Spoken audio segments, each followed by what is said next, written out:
So in this module, we're going to see why Marquis thinks that it's wrong to kill, why it's wrong to kill when it is, and why that means it's wrong to kill a fetus or an embryo. And the basic answer is that it's wrong to kill something with a valuable future. So Marquis says, look, if killing a being deprives it of a valuable future, then it is prima facie very wrong to kill that being.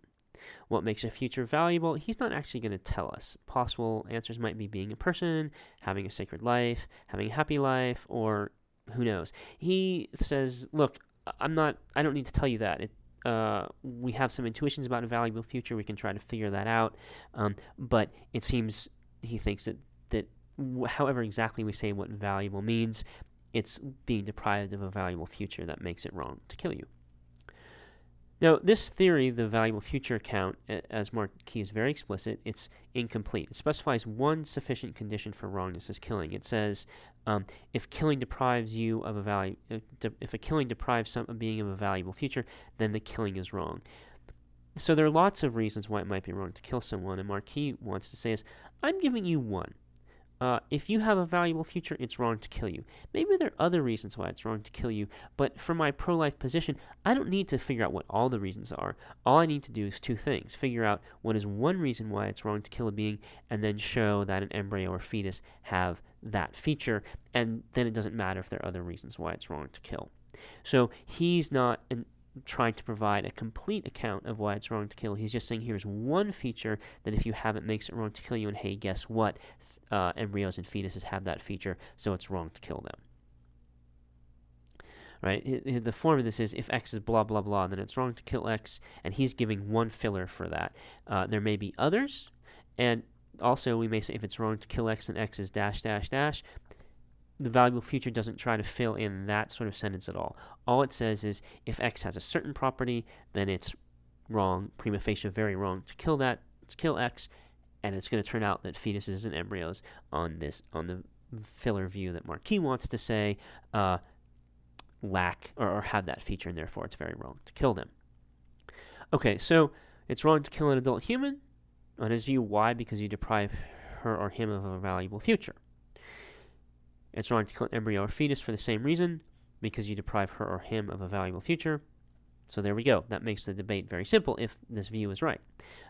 It's prima facie wrong to kill anything with a valuable future.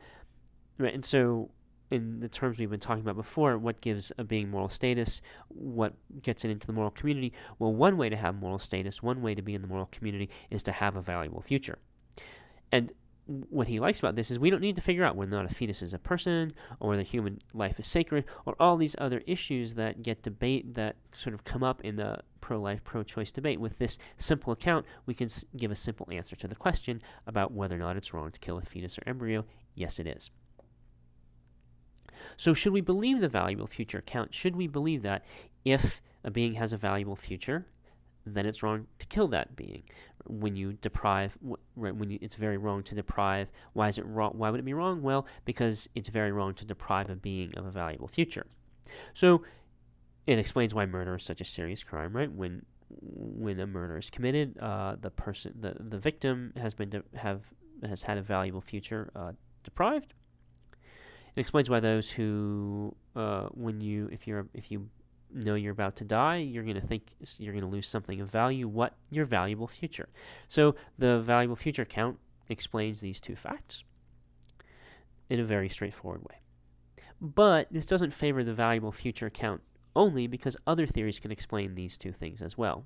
So the valuable future account is intuitive. It explains some very straightforward stuff. But there are other theories like the Kantian theory or the utilitarian theory that could also explain these facts.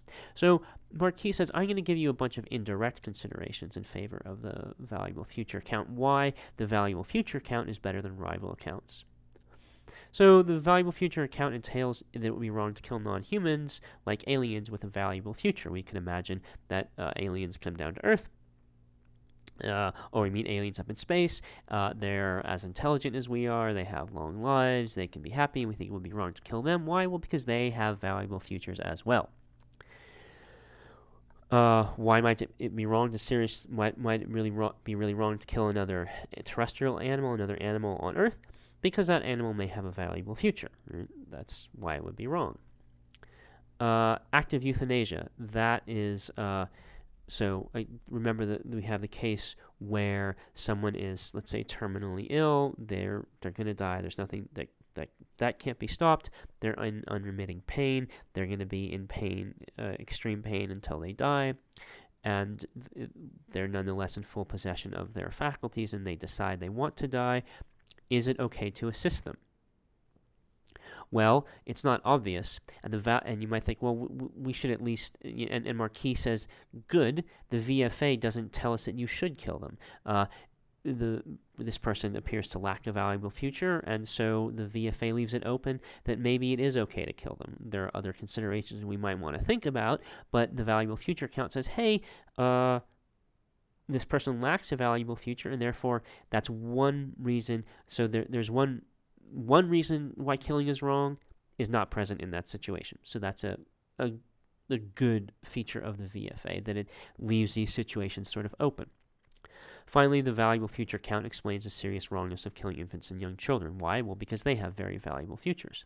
So we can compare on these four counts the VFA, which is right on all these, Marquis thinks, with other views. So there's the personhood view, the view that says it's wrong. If it's wrong to kill you, then you must be a person. You must have rational autonomy. Well, aliens would have rational autonomy. They would, in Kant's sense, have humanity, even though they aren't of the human species. Personhood does not tell us that it's wrong to kill non-human animals in general, because in general, non-human animals are not people. They are not, in the relevant sense, humans. They lack rational autonomy, and therefore it's okay to kill them. Personhood does get the wrongness of active euthanasia right, or the potential wrongness. It leaves it open, at least, that it's in some sense up to the person in question who's suffering.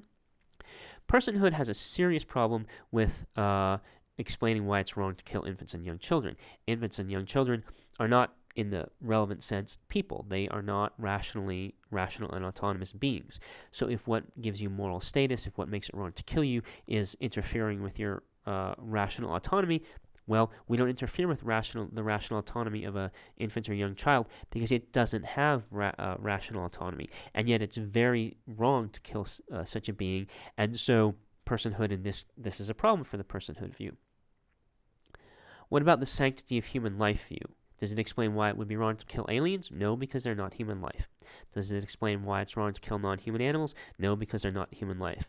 Does it, the sanctity of human life does tell us that it's always wrong to kill humans, though, so it's wrong to kill a human, even if that human is in unremitting agony we know for the rest of their life. That seems like a problem for the view. The one advantage of the sanctity of human life view is that it does explain why it's seriously wrong to kill infants and young children. But Marquis says, look, if we compare the valuable future count with these two other attempts to explain why killing is wrong, the valuable future count comes out much ahead. It gives the right answers to all of these questions. Personhood and sanctity of human life do not. This, in a way, is repeating the point from the previous module or previous lecture that personhood and sanctity of life have trouble drawing the right bounds around which things it's wrong to kill. The personhood is too narrow, sanctity of human life is too broad. The problem with personhood is that it gets some cases wrong. It's wrong to kill infants, young children, and non-human animals, but personhood says it's okay to kill them. Sanctity of life also gets some cases wrong. It's wrong to kill aliens and non-human animals, but sanctity of life of human life says it's okay. Also, it may be okay to kill some adult humans that lack valuable futures, but sanctity of life says it's not okay. The valuable future account, on the other hand, it's incomplete. It does not tell us why all killings are wrong, probably, but Marquis thinks it's correct. It doesn't make any mistakes.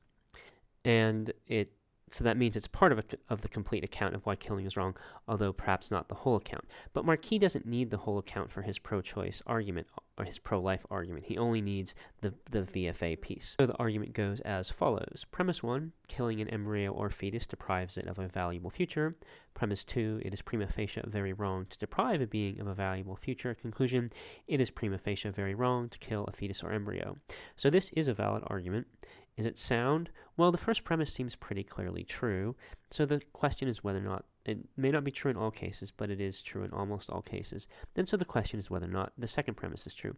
Is it prima facie very wrong to deprive a being of a valuable future? Well, it might seem like it is. It might seem pretty plausible. You might think, well, yeah, it explains a lot that it's being wrong to deprive a being of a valuable future. That explains why it's wrong to kill why murder is bad, why it's wrong when you think why you think you're about to lose, why you think your own death is bad, why it would be wrong to kill intelligent aliens, why it would be wrong to kill animals, why it's wrong to kill infants and young children, and why it's not necessarily wrong to kill adults who lack a valuable future. So it seems like this theory really does a lot of explanatory work. It explains a lot. It gets a lot of the cases right. And compared to personhood and sanctity of human life, it does a much better job. And so you might think, yeah, I'm pretty persuaded of premise 2. So in the next video, we'll get into premise 2 a little bit more and see, well, maybe it actually has some issues and maybe there's some reasons to think that premise 2 is not true.